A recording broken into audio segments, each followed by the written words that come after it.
오랜 경험과 연륜으로 뉴스 속 행간을 살핍니다. 금요 초대석, 깊은 내공.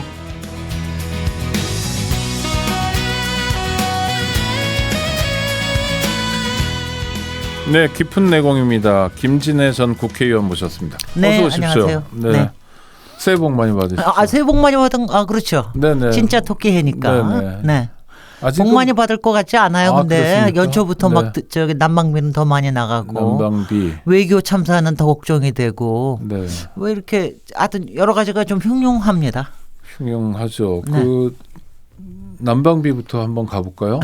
그러시죠. 아니, 두 가지 얘기입니다. 네. 하나는 뭐 필요하니까 올린 거 아니냐. 그걸 왜 정치적으로 공세를 하느냐. 네. 그리고 지난 정부에서 안 올렸던 거를 우리가 폭탄을 아는 거다라는 정부와 국민의힘의 입장이 있는 것 같고, 그다음에 야당에서는 공공요금 같은 경우에는 이런 식으로 올리면 안 된다. 그다음에 왜 맨날 지금 집권한 지 얼마나 오래 지났는데도 지난 정부 탓만 하냐, 뭐 이런 얘기들이 오가고 있는 것 같은데, 하여튼 구체적인 고통은 있는 것 같습니다. 시민들에게. 아니 그러니까 네. 이런 거예요. 그러니까 가스 요금 같은 거는 사실 네. 이거는 공공 정책 영역 아닙니까? 네. 이게 민간 시장에서 일어나는 게 아니고, 그러니까 이런 경우는 이제 공공 정책을 세울 때는 그거에 맞는 정책의 실효성을 이제 많이 생각을 해야 되는데, 이거는 고통이 있어야 된다라는 거는 이제 고통이 있을 거라는 건 누구나 다 예상했는데, 저는 사실 이걸 작년에 갑자기 올릴 때 네. 너무 한꺼번에 많이 올려서 아니 이 사람들 어떻게 겨울을 날려고 그러나. 사실 제가 걱정한 거는요, 죄송합니다마는 우리가 난방비를 더 내는 거 이상으로 저는 정치인들을 걱정을 했었어요. 대통령과 정부, 윤석열 정부를 걱정을 했어요. 이렇게 되면 반발을 분명히 사게 되거든요. 네네. 여태까지 보시면 알겠습니다마는 대개 이제 전기라든가 다 이제 올리는 시간들을 좀 달리해요. 네네. 그러니까 가령 가스 같은 경우는 아무래도 겨울에 많이 쓰니까 대개는 봄에 많이 올립니다. 그러니까 네. 조금 이제 고통이 조금 지났을 때 고통을 분담하자고 하는 네네. 거죠. 전기 같은 거는 대개 여름이 지나면은 올리거나 그래요. 전기는 겨울보다는 여름에 더 많이 냉방을 쓰니까. 훨씬 더 많이 네네. 쓰니까 수도 네. 같은 경우도 말하자면 가을에 좀 올리는 네네. 편이고, 그러니까 이렇게 좀 얘기하고 나면은 이제 예고를 좀 해야 되거든요. 근데 작년 같은 경우에는 굉장히 급작스럽게, 물론 가스에 관련된 것이 우크라이나 사태 때문에 가스값이 엄청나게 급등하던 시대였기 때문에 이게 어느 만큼 올릴 것이다라는 그런 예상은 했었지만 너무 갑자기 한꺼번에 많이 올렸어요. 그러니까 그게 이번에 온 거고요. 저는 윤석열 정부의 공공정책에 대한 이 태도가 너무 거칠었다고 생각을 합니다. 지금도 다른 부분에 거친 경우가 많지만 너무 좀 거칠었다고 생각이 되고요. 어떻게 해야 됩니까? 저는 그러니까 지금 네네. 조금 뒤를 돌아보면은 이랬으면 좋았을 거라고 생각을 해요. 그러니까 올릴 거라는 예고를 하고, 네네. 그러니까 가령 1분기에 가령 2월 달부터 올린다든가. 네. 그럼 1분기에는 이제 첫 달에는 조금 이걸 맞으면서 가스 사용량도 좀 줄이는 노력도 일반인들이 좀 하고, 네. 그러고 난 다음에 서서히 올리는 거로 이렇게 했으면 저는 좋았을 거라고 생각을 하는데, 그거를 못 했으니까 이번 사태가 이번 솔직히 설날에 가장 큰 이 설의 밥상에서의 대화가 바로 이 난방비 아니었습니까? 네네. 그러니까 윤석열 정부에서도 얼마나 힘들면은 이건 산자부가 나서는 게 아니라 대통령실에서 나서가지고 지금 이제 여러 가지 새로운 대책들을 지금 내놓고 있는데, 그 지금 새로운 대책이라는 게 그렇게 효과가 많으리라는 생각은, 물론 효과는 조금 있을 겁니다. 네네. 약 5%에 해당하는 약 110만 가구에 대해서 이른바 에너지 바우처를 2배로 올리겠다라고 하는 거 있으니까. 비판도 많죠. 그럼요. 찔끔이죠. 그러니까 이제 그거는 그거 저기 하고, 그다음에는 그럼 올린 거를 내리는 경우는 좀 그거는 쉽지는 않을 테고, 그리고 그거는 당장 내리는 거는 쉽지는 않을 텐데, 지금 하여튼 조금 더 지원금을 늘리는 거로 하는 거 외에는 일반 중산층까지도 굉장히 많이 고통을 겪고 있기 때문에 왜 또 우리 겨울은 이렇게 추운 겁니까? 도대체 이번에. 네. 아니 원래 내일부터 이번에 더 추워진다는데요. 네. 가스값이 올라갔던 이유는 뭐냐면은 유럽이 굉장히 추울 거라고 예상했었어요. 그렇기 때문에 가스값이 막 급등을 했었거든요. 근데 지금 아시다시피 해외 네. 가스값은 굉장히 많이 내렸잖아요. 유럽이 따뜻한 탓이거든요. 그런데 우리는 지금 뒤늦게 이 고통을 받고 있는 거죠. 그러니까 의원님 말씀을 따라가면 네. 전 국민에게 영향을 미치는 공공요금에 대해서는 네. 그 전부터 네. 인상 필요가 있더라도 국민들께 충분히 설명을 드리고 네.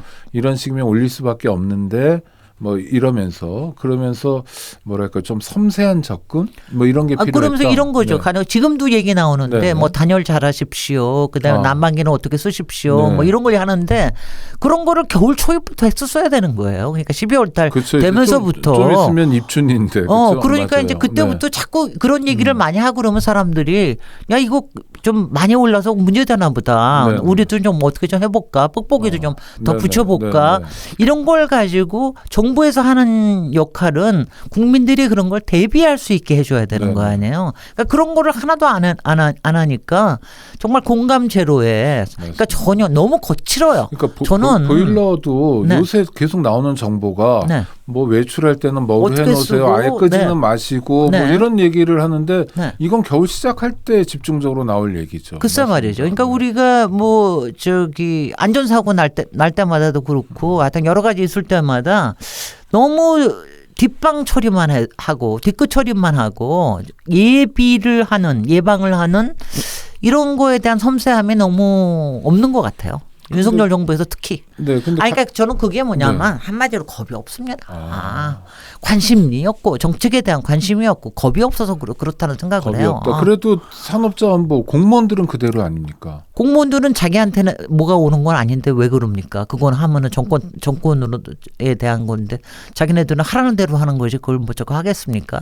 뭐 밑에 있는 사람들은 당연히 그럴 거예요. 가스공사에서도 로비 받을 테고 네. 가스공사에서 약 2조의 적자가 있다가 네. 작년 말까지 한 9조 정도가 올라갔다고 그래요. 네. 근데 그게 거의 작년 한 해에 생긴 거예요. 그렇죠. 작년 네. 한 해에 생긴 건데 작년 한 해라 그러면 사실 4분의 3이 윤석열 정권 아닙니까? 그렇죠. 근데 그걸 가지고 지금 문재인 정권 탓을 얘기를 하니까 그것도 웃기는 거죠. 바보 같은 짓이고 본인들이 얼마나 섬세하지 못하게 이 대중의 고통에 대해서 불감증이 있는가 하는 걸 정난하게 드러내고 있는 중이라고 봅니다. 의원님 말씀하신 것처럼 산자부가 아니라 대통령실이 직접 뭐 하여튼 찔끔이든 어떻든 간에 대책을 들고 나온 거는 늦었지만 그래도 다행인 거죠. 저는 그거는 뭐 여하튼 간에 고통을 덜어주는 일에서 늦었더라도 조금이라도 해주는 건 좋은데 네. 지금 조금만 더 나갔으면 좋겠다는 생각을 하죠.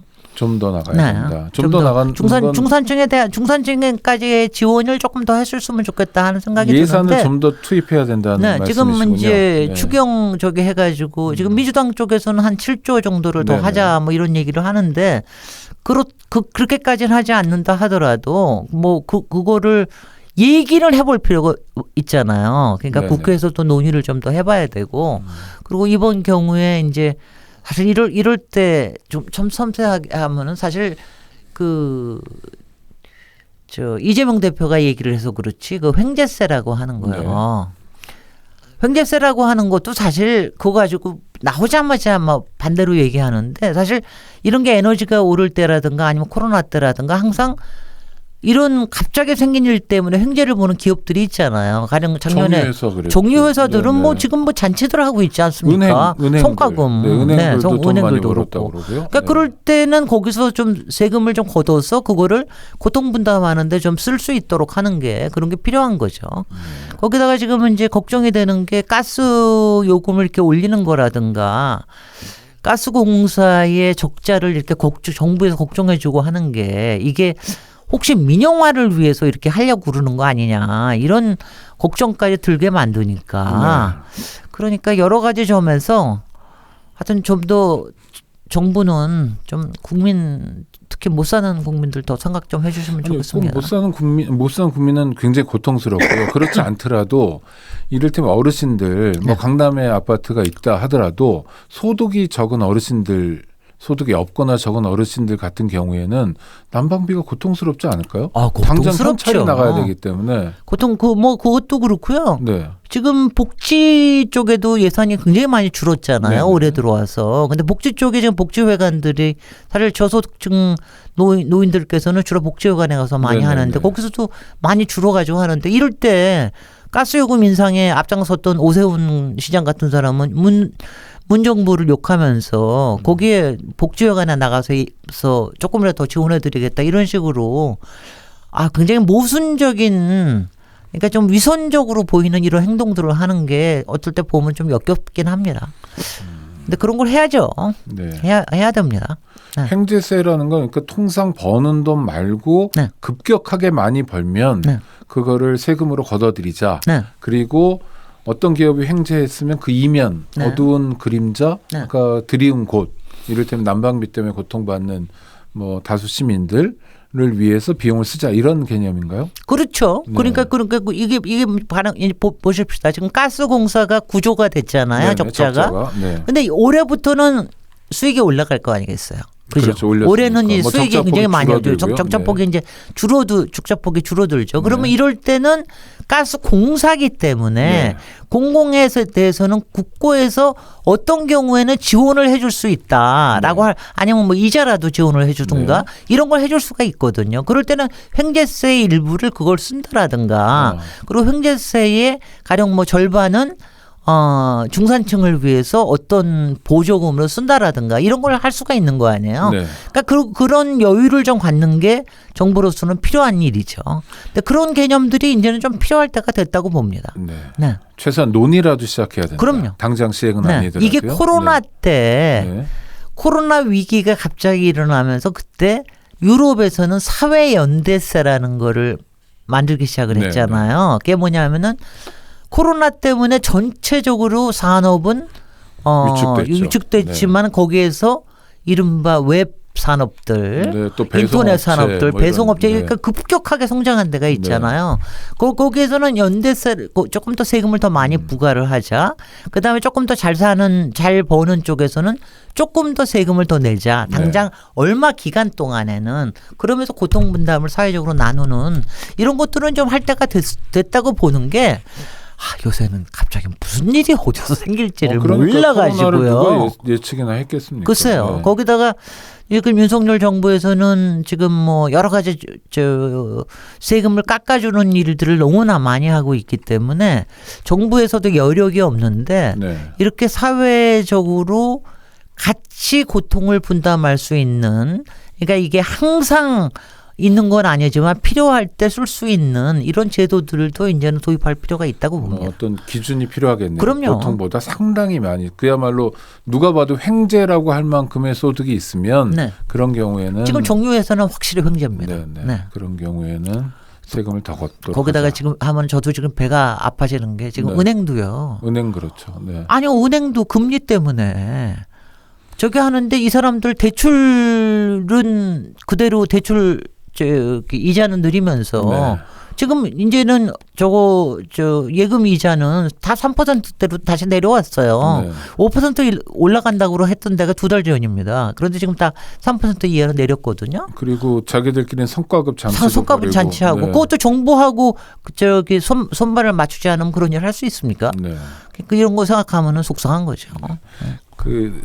가스 공사 같은 거를 민영화할까 하는 걱정도 든다고 하셨는데 민영화 얘기가 논란이 많습니다. 근데 걱정하시는 거니까 민영화하면 안 된다고 생각하시는 거잖아요. 아니 그러니까 공공에 관련된 중요한 특히 에너지 기본 필수제에 대한 거는 굉장히 신중해야 된다. 그러니까 그게 뭐냐면 전기, 수도, 가스, 에너지 관련한 거, 그다음에는 철도 이런 거 같은 것들이잖아요. 이런 거는 가령 뭐 영국 같은 경우는 철도 같은 거 잘못 민영화했다가 지금 다시 국영화를 하고 싶어도 못하는 이런 때가 됐거든요. 너무 비싸졌기 때문에 할 수가 없는 거예요. 그런 것처럼 그러니까 민영화를 하고 나면은 이제 이른바 정부에서 공공 정책으로 그 단가 컨트롤을 할 수가 없는 거죠. 그렇게 되면은 이제 국민한테 고통이 생길 가능성이 높아지니까. 가격 급등 그렇죠. 가격 급등하는 거 그게 가장 크죠. 네. 가스는 누구나 써야 되는데 어떤 회사가 독점하고 있으면 네. 가격을 갑자기 올려버리거나 지금처럼 네. 그러면 국민들은 안 뗄 수도 없고 걱정이고 뭐 심각한 사태가 될 수도 있겠네요. 심각한 사태가 네. 되지요. 네. 네. 그러니까 그러니까 기본에 관련되는 공공성에서 공공자재 중에서 아주 필수 불가결한 이런 부분은 민영화를 하기는 참 어렵습니다. 인천국제공항도 절대 민영화하면 안 된다고 판단하시겠네요, 의원님. 그럼요. 네. 저는 뭐 제가 국회의원 시절 때부터 뭐 반대를 계속 해왔습니다. 네. 알겠습니다. 대통령 부인 김건희 여사가 국민의힘 여성 의원들과 식사를 했다는데 이건 이건 어떻게 봐야 됩니까? 사실은 그 식사를 한 것보다도 네. 그 오늘 식사를 한다라는 거가 원래 기사가 됐었는데 그 기사화를 그 기사를 엠바고를 걸어가지고 막아버렸잖아요. 그 아니 왜 하면서 그거는 막는 건지 모르겠어요. 도대체 왜 그랬을까요? 엠바고라는 건 알려줬다는 거 아니에요? 언론에게. 언론에게 알려줬는데 네. 기사로 내지 마라. 그래서 모든 기사가 삭제가 됐다는 거 아닙니까? 그러니까 왜 그랬죠? 뭐 뻔뻔짜죠. 그 네. 괜히 나가면은 지금 저 난방비도 올라가지고 난방비 폭탄에 저기 하는데 김건희 왜 이렇게 나서냐 이런 거에 대해서 또 욕먹기 싫으니까 그런 거 아니겠어요? 그럼 욕먹기 싫으면 그 일을 안 하면 되잖아요. 그건 또 별개입니까? 왜 저한테 물어보세요? 제 입에다가. 네. 왜냐하면 이거인 것 같아요. 오늘도 일부 이제 오늘은 지역 국회의원들, 여성 네. 국회의원들하고 그다음에 뭐 며칠 있다가 또 다시 비례대표 의원들하고 뭐 이렇게 해가지고 만난다 그러는데 지금 약간 사실 시점이 묘한 때 아닙니까? 지금 네, 전당대회를 앞두고 앞두고 네. 있는 거고 그다음에는 그 전당대회는 이른바 누가 공천권을 갖느냐에 대한 것 때문에 지금 계속해서 윤심 경쟁을 하게끔 만드는 것 때문에도 문제가 되고 있는데 이런 시점에 왜 퍼스트 레이디가 여당 국회의원들을 만나야 되느냐. 이거는 어색하지 않느냐. 네. 아니 대통령도 요새 뭐 계속 나오는 거는 뭐 용산에서 누굴 불러가지고 관저에서 누구랑 저기 먹었다. 여당 지도부는 누구랑 했다. 초선 의원 누구들하고 만찬을 했다. 뭐 이런 것들이 계속 나오는데. 누군 안 불렀다. 이런 게 뉴스죠. 네, 계속 뉴스가 되는데 대통령 부인까지 이런 거를 한다라고 하는 거는 정말 이 사람들의 마음은 어디가 있나. 국정에는 관심이 없고 오로지 당을 장악하고 본인들이 원하는 이른바 당권을 누구한테 줘서 당을 컨트롤하는 데만 지금 관심이 있는 것 아니냐. 이런 것 때문에 굉장히 부적절하게 보이죠. 네. 아니 보통은 이제 이런 것들이 있으면 되게 그렇습니다. 이렇게 뭐 모시고 하는 그런 경우도 있어요. 근데 보통은 일이 있을 때 하죠. 그러니까 가령 전당대회가 끝났다. 네. 새 지도부가 네네. 이제 구성이 됐다. 그럼 축하하고 저거 해서 잘해 보십시다. 축하드립니다. 이런 거 있을 때 하는 거죠. 이걸 갖다가 전당대회를 앞두고 있는데 지금 이런 걸 하는 건 일종의 굉장히 표밭 단속으로 볼 수 있고 네. 네. 거기다가 이 국내 정치에 이렇게 대통령 부인이 나서는 게 이게 바람직한 건가? 뭐 여러 가지 흉흉한 소문도 많이 돌게 만들고 그러는 거죠. 네. 저는 하여튼 부적절하다고 봅니다. 네. 나경원 전 의원 불출마는 예정됐던 건가요? 아니 저는 뭐 개인적으로는 여기저기 나가서 네. 중간에도 그렇고 뭐 이른바 이준석도 저기 잘라내고 유승민은 솎아내고 나경원까지 왔는데 나경원 위원한테는 사실 이번에 굉장히 적기가 왔다. 이른바 원로 정치인 중진 정치인뿐만이 아니라 정치 지도자로 우뚝 설 수 있는 이런 절호의 기회가 왔다. 정치인 나경원에게. 네, 정치인 나경원에게. 네. 그러니까 제가 그렇게 좋아하는 정치인은 아니지만 정치인에게 이런 기회가 왔을 때 당당하고 담담하게 맞서는 게 이게 정치 지도자가 해야 될 일이다. 그 저는 나경원 의원이 좀 용기를 내고 하면 좋겠다. 또 해야만 한다. 할 것이다. 이렇게까지 얘기를 했었거든요. 네네. 그런데 뭐 역시 그 압력이라는 게 굉장히 무서웠던 모양입니다. 뭐 한편에서는 나경원 의원이 워낙 그 뭔가를 거는 분이 아니잖아요. 어떤 가치를 위해서 자신의 전체를 걸거나 이런 적이 별로 없었고 네. 더군다나 뭐 이른바 온실 속의 화초처럼 그 이른바 그런 정치인으로 많이 그동안 커왔기 때문에 과연 그런 기계가 있을 것이냐 이런 의문들이 많이 있었는데 결국 그거를 그대로 보여준 거고 또 한편으로는 워낙 가진 게 많으신 분 아니에요. 잃을 게 많은 양반 아닙니까? 뭔가를 걸 때. 그래서 과연 그렇게 잃을 게 많은데 나설 수 있겠느냐 이런 우려가 그대로 증명이 된 거죠. 근데 굉장히 씁쓸합니다. 그러니까 이런 위기 국면에서 일종의 자기 그릇이랄까? 그릇의 그럼요. 크기 이런 게 드러나고 또 네. 보여지는 거고 네. 확인도 받고 이런 거네요. 근데 이제 저는 특히 여성 정치인이기 때문에 네네. 더 속상하지요. 여성 다선 의원이 많지는 않으니까요. 그럼요. 거의 여성 없으니까. 다선 의원이 네. 필요할 때 더군다나 이제 이른바 국민의힘 쪽에서는 여태까지 그런 경우가 많지가 않았어요. 네.